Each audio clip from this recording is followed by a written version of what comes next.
नमस्कार सर. नमस्कार. अमोल मस्तू जागरे. दरवर्षी तुम्ही टमाटा लावता. हो. तर ह्या वर्षी 15 वर्षाचं ते म्हटले अनुभव आहे आमचा की आम्ही टमाट्याचं उत्पन्न घेतो.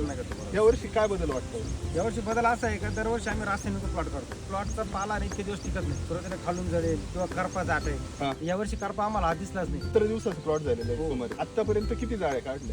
आतापर्यंत आता जवळजवळ 70-80 आसपास जाळ्या झालेल्या आहेत. तर एकंदरीत साधारणतः क्वालिटी काय वाटली मालाची? क्वालिटी म्हणजे मालाची चमक फुगवण ही खूप चांगल्या प्रमाणात आहे बॉस. रासायनिक मध्ये कसं व्हायचं तिरंगा आणि स्क्रॅच पडायचे मालाला. साईज मध्ये ना म्हणजे जर फुगली नाही तर ते स्क्रॅच पडायचे, लहान मोठी होऊन जाईल. लहान मोठी व्हायची. याच्यामध्ये ना कलर बी एकदम असा टमाटा बघितल्यानंतर असं आकर्षित वाटतं का खूप भारी टमाटे आहे असं. बरं. आणि रासायनिक मध्ये ना काय होतं कलर असं वाटत नाही का हे चांगले असं. व्यापाऱ्यांचं कसं आहे, आपण नाही का आता आम्ही माल दिला ज्याला हा माल दिल्यानंतर तो परत म्हणतो का पुढे डायरेक्ट गाळ्यावरती या गाडी रिटर्नचं काहीच नाही. याच्यामध्ये फक्त 10 ते 5-10 किलो टमाटे. 5-10 किलो म्हणजे नसण्याजोगं शेती सोपी म्हणजे त्रासच कमी झाला. खर्चाचं काहीच नाही म्हणजे खर्च हा कमीच आहे. रासायनिकपेक्षा तरी कमी माझ्या हिशोब. 100% व्यापारी रिस्पॉन्स देतात. आणि तिथे गेल्यानंतर थोडं रिस्पेक्ट वाटतं. आपलं एक नंबर टमाटे. वजनामध्ये फरक एवढा आहे की आता आमच्या शेजारी एखादा प्लॉट आहे रासायनिक बरं त्याचं पूर्ण कॅरेट भरल्याशिवाय वेट बसत नाही, बरं. वजन येत नाही.